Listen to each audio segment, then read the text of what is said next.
but you know, I think it's good for us all to know that a lot of these things exist. For sure. You know, people say, "Oh, what you're doing is exploitive," all the time. Look, a hotel, the hotel I'm staying at while I'm here in Tampa, they're exploiting my need to sleep. Yeah. The restaurant that I had breakfast at is exploiting my hunger. Everything is exploitive. You know, you take a picture, you know, photography and video especially are by nature exploitive.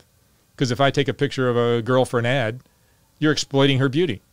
You're paying her for her beauty and you're using it in an ad. Is that not exploitive? So everything can be viewed as exploitive. Except the difference is this is actual real shit. That's whatever it is, paid acting or modeling or whatever. Right now, right here, you're shining a light on something that's real. Like you're shining a light on an actual, actual wound. Yeah. I mean, there's so many different ways of looking at what I do, and a lot of people take a negative view, saying, "Oh, you're just exploiting these people for money." I'm not really making money, but one day I might. So you have to take that off the table. So one day I might make money. So yes, I'm exploiting people for money, but I'm also kind of exposing or just creating awareness of what's going on in our country in terms of like drug addiction and gang violence and sex work and all these destructive things that people are going through. And like all the poverty that's, you know, people can say, oh, these people in Appalachia are living wonderful lives, leave them be. Yeah, but they could also get a lot more support from the government or from corporations or something so that they could not be digging up roots in the middle of the winter, climbing mountains to survive on $10,000 a year.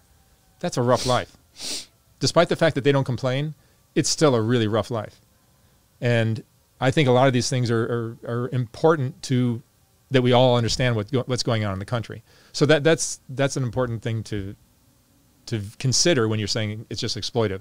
And yes, they're exploitive. If I take a drug addict and I do an interview with her, she takes the hit because she's been made to look bad. No, I didn't trick her into doing that. She came to me, or I might have asked her and said, you know, but I tell everybody right up front, like, this is going to be on YouTube. Your family, the police, your kids, your relatives, everyone you know could see this video. And I make sure they understand that going in. And if they still want to do it, then we do it. But yes, these people don't look great in these videos sometimes because they're being exposed as homeless drug addicts. So for that person maybe takes a little bit of a hit, but they're happy and I compensate them nicely and I continue to take care of them long after the video is posted in different ways. You know, here and there I'll give them money for this or whatever. I'm not going to cure their addiction. That's a whole nother conversation that we can get into. But it's for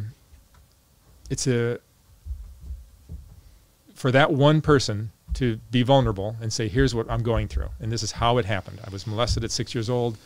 That's a painful thing for me to sit with for the rest of my life. I discovered this drug. It kind of numbs the pain. I escape from all my pain and I can live peacefully for a while, but then I started doing it more regularly and I became addicted and now I'm a hardcore addict and now I'm doing sex work to pay for my drugs and I'm homeless and my life is a shambles. I've lost my kids. I've lost my everything. Family won't talk to me and my life's a train wreck. I think it's important for us to understand that the child abuse that happened to her at 6 years old,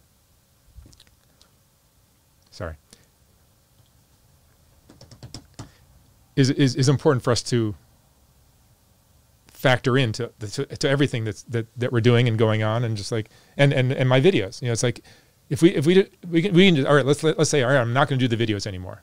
Let's just let Marianne continue to live her life and create the cycle of destruction, and then her kids will get molested by her uncle who was, you know, doing whatever, and then it just continues on for another generation, and it'll continue on for many generations.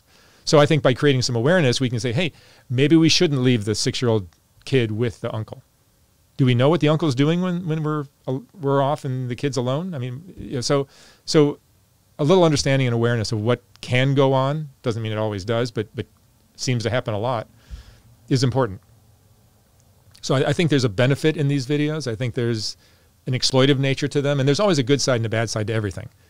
Is Christmas, which one is Christmas? Is it a celebration of the birth of Jesus, or is it a holiday where retailers are exploiting the, you know, we're all buying gifts for everybody, and they're going to make 80% of their profit for the year during December. Which one is it? It's both. It's always both. When a very attractive female marries a very wealthy man, Is it because he's going to provide security and a better life than the guy she went to high school with? Or is it true love? Right. It's both. It's always both. And it really depends on your perspective. So whenever I see these terribly negative comments, or even the positive ones, you also you have to factor in that person's take on it. Are they envious that maybe I thought of this and I have the courage to do it? Are they? There's so many different factors behind the scenes, but it's never as simple as, oh, these are just exploitive and that's it. Yeah. No, it's much more complex. I stopped looking at the comments over a year ago because I realized very quickly it's not good for your mental sanity. It's not good for your sanity. No, I tend to steer away from them. I might watch them a little bit in the morning when I'm having breakfast, and that's about it. Yeah. But otherwise, it's so toxic. It's toxic. It really is. It's toxic. Because people I know, like I've asked all my friends, like, have you ever left a comment on YouTube? Like, no one I know has ever done it. No, I've never done it. But you know, having said that, there's still a ton of people that make these really positive, evolved, compassionate comments on my channel, and that's beautiful to see. And that's the majority. But for every 10 of those, there's one that's just like really messed up. It's the opposite for me. And it's human nature to only like the negative one sinks in. The positive ones, you're just like, oh, that's cool, that's cool. But the negative one sticks with you. Yeah. So I find I'm happier if I'm doing this for myself. I'm not doing it for anybody else. I'm not trying to make anybody happy. Some people say, oh, I hate these Appalachian people. Stop doing that. Get back to the drug addicts. And other people say these Appalachian things are great. That's all I watch. I don't give a fuck. Right. I'm not doing it for anybody else. I never understood the people on the internet who create content only for the viewers. I mean, like the customer's always right. Like, tell me what you want me to do next. Like, there's a lot of people I've talked to on here who have really successful channels on YouTube who say, I only do what people suggest in the comments. Like, I don't do anything else. No, I do this 100% only for myself. And if I think the hillbillies in Kentucky and West Virginia are interesting, I'll just do that and nothing but for the rest of my life. But most likely I'm probably going to steer away from that soon, and I'll do something else around the country, and I'll find that interesting, and I'll stick with that for a while, and I'll keep jumping around all over the country because there's interesting stuff everywhere. There's a lot of interesting stuff right here in Tampa and St. Pete. So